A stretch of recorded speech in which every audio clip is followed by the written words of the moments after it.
Hello friends, आप सभी को कैसे हैं। आशा करते हैं आप लोग अपने अपने घरों में सुरक्षित होंगे, अच्छी रीति से पढ़ाई कर रहे होंगे, है ना।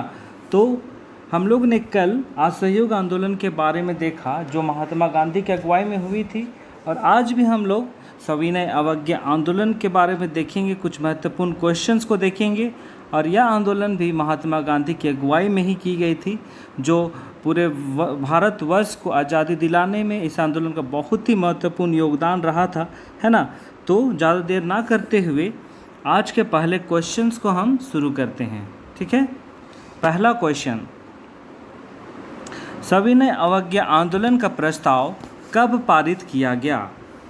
सविनय अवज्ञा आंदोलन का प्रस्ताव 1929 ईस्वी को पारित किया गया, और इसके अध्यक्ष पंडित जवाहरलाल नेहरू थे, है ना। पंडित जवाहरलाल नेहरू थे, ठीक है। आपको क्वेश्चन ये भी आ सकता है कि सविनय अवज्ञा आंदोलन का जब प्रस्ताव पारित किया गया तो उसकी अध्यक्षता किसने की, है ना। तो पंडित जवाहरलाल नेहरू के द्वारा किया गया, ठीक है। अगला क्वेश्चन है, गांधी जी ने दांडी यात्रा की शुरुआत कब की। गांधी जी ने दांडी यात्रा की शुरुआत 12 मार्च 1930 ईस्वी को गुजरात, है ना, गुजरात उसके जो निवास स्थान है वहाँ से उन्होंने दांडी यात्रा की शुरुआत की, और वे 13 अप्रैल को वहाँ पहुँच के 13 अप्रैल 1930 ईस्वी को जब वहाँ पहुँचे, और वहाँ पे उन्होंने नमक बना के कानून का उल्लंघन किया, है ना। अगला क्वेश्चन है, इसी से ही है, दांडी यात्रा में गांधी जी ने कौन सा कानून का उल्लंघन किया। अभी मैंने बताया है ना, नमक कानून का, मैंने वहाँ पर नमक बना के नमक कानून का उल्लंघन किया और ब्रिटिश सरकार को चुनौती दी, है ना। ठीक है, इतना समझ में आ गया। अगला क्वेश्चन है क्वेश्चन नंबर 4, झारखंड में कब नमक कानून तोड़ के सविनय अवज्ञा आंदोलन में सहभागिता दी। जब दांडी में जब महात्मा गांधी ने नमक कानून तोड़ा तो उसी वक्त झारखंड में भी, है ना, झारखंड में भी 13 अप्रैल, है ना, 13 अप्रैल 1930 को झारखंड में 50 जगहों पर, है ना, कितने जगहों पे, 50 जगहों पे, है ना, 50 जगहों पे नमक कानून का उल्लंघन किया, नमक बना के नमक कानून का उल्लंघन किया गया, है ना।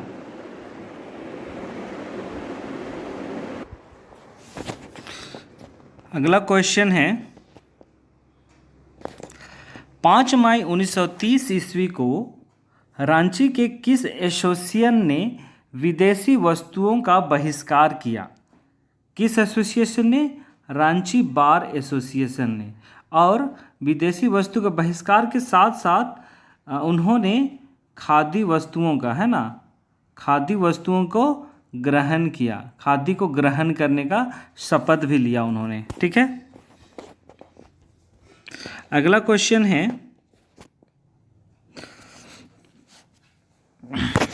2 जून 1930 ईस्वी को किनके द्वारा रांची में जुलूस निकाला गया, है ना।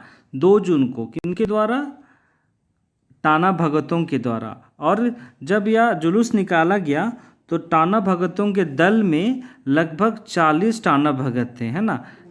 40 टाना भगतों ने इस भगत आंदोलन को, माफ़ कीजिएगा, सविनय अवज्ञा आंदोलन को सफल बनाने में टाना भगतों ने भी अपनी महत्वपूर्ण भूमिका दी। अगला क्वेश्चन है, रांची में सितंबर 1930 को क्या सप्ताह मनाया गया। रांची में सितंबर 1930 को स्वदेशी सप्ताह मनाया गया, है ना। यह स्वदेशी सप्ताह ना सिर्फ रांची में बल्कि पूरे भारत में, है ना, पूरे भारत में यह स्वदेशी सप्ताह मनाया गया। अगला क्वेश्चन है, 16 सितंबर 1930 ईस्वी को क्या दिवस मनाया गया। 16 सितंबर 1930 ईस्वी को जवाहर दिवस मनाया गया। जवाहर दिवस क्यों मनाया गया? क्योंकि जब यह सविनय अयोग्य आंदोलन शुरुआत हुआ तो कुछ उद्देश्य था, है ना, कुछ उद्देश्य था जो जैसे इसमें जवाहर में नेहरू रिपोर्ट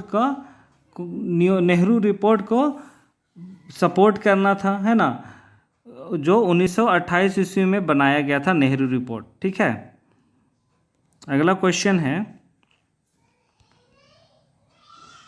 हजारीबाग में किसके अगुवाई में नमक को तोड़ के, मतलब नमक कानून को तोड़ के चुनौती दी? किसके द्वारा?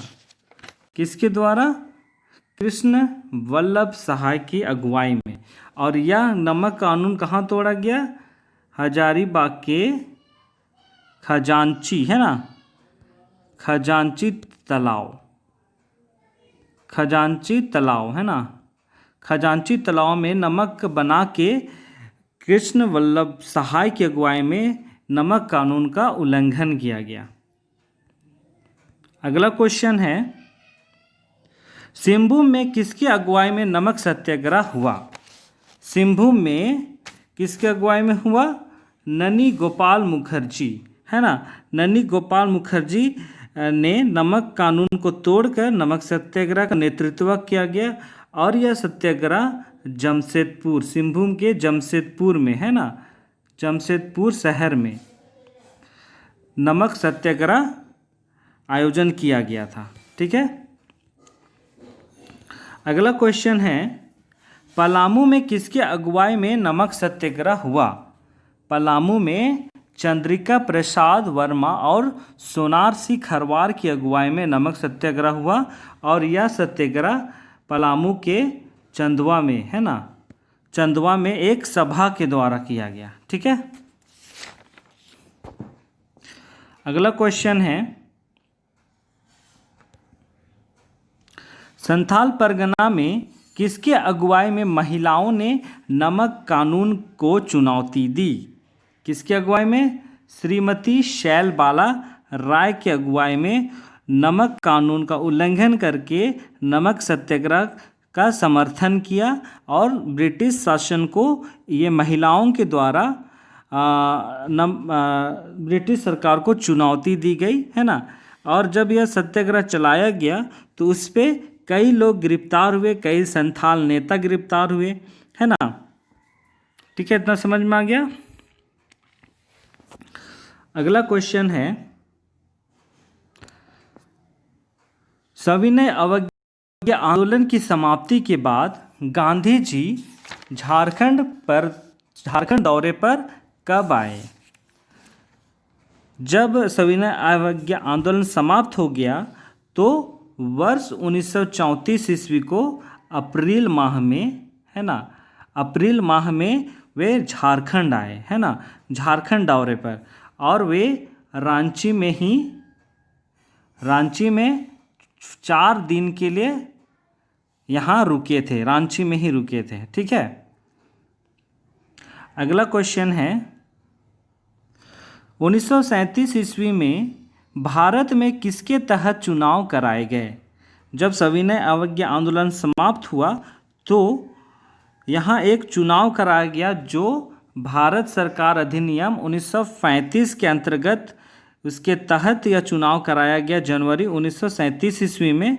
और यह इस चुनाव के दौरान झारखंड में जितने भी क्षेत्रीय पार्टियां थी वे अपने उम्मीदवारों को लगाया, जैसे कांग्रेस, छोटा नागपुर उन्नति समाज, किसान सभा, ये सब अपने अपने उम्मीदवारों को खड़ा किए थे। ठीक है, अगला क्वेश्चन है, झारखंड की क्षेत्रीय विधायिका के लिए आदिवासी सुरक्षित सीटों की संख्या कितनी थी? जैसे अभी मैंने बताया कि जितने भी क्षेत्रीय पार्टी थी, जैसे कांग्रेस, छोटा नागपुर उन्नति सभा, किसान सभा, तो ये लोग अपने अपने उम्मीदवारों को खड़ा किए और झारखंड के क्षेत्रीय विधायिका के लिए कुल 6 सीट आदिवासी सुरक्षित सीट बनाया, है ना। 6 संख्या थी, सीटों की संख्या 6 थी।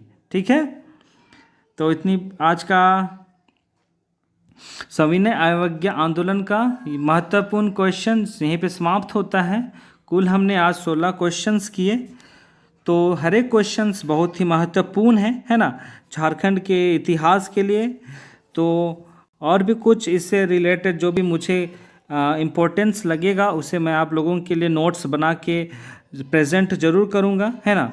तो अगर आप लोग चाहते हैं इसके आगे का भी कुछ सविनय अवज्ञा आंदोलन के बाद क्या क्या हुआ उसके बारे में जानना चाहते हैं तो आप लोग कमेंट ज़रूर कीजिए, है ना। तो आप लोग बने रहिए जेके स्टडी के साथ। इस चैनल को सब्सक्राइब कीजिए, लाइक कीजिए, और जब सब्सक्राइब करते हैं तो बेल आइकन को प्रेस करना नहीं भूलिए, है ना, ताकि मेरा हर एक वीडियो आप लोगों को तुरंत मिल पाए, है ना। तो आज की क्लास को यहीं पे समाप्त करते हैं और हम लोग कल फिर अगले क्लास में मिलेंगे। तो बहुत बहुत धन्यवाद। आप लोग बने रहिए जेके स्टडी के साथ, अपना ध्यान दीजिए और पढ़ाई कीजिए। बहुत बहुत धन्यवाद।